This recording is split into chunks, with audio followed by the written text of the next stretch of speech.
إن الله وملائكته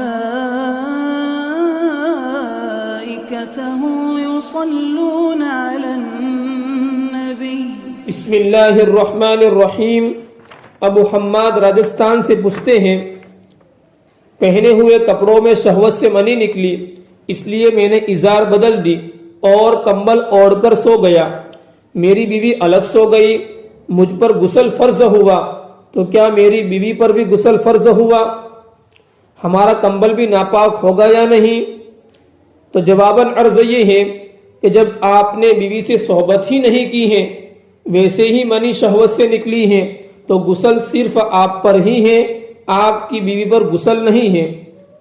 اس لیے کہ منی نکلنے کی وجہ سے انسان کا بدن حکماً ناپاک ہو جاتا ہے، اس لیے آپ پر غسل کرنا ضروری ہے، نہ کہ آپ کی بیوی پر۔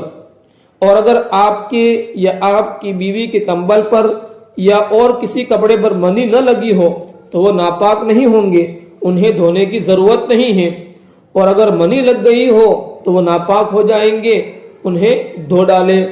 واللہ اعلم بالصواب۔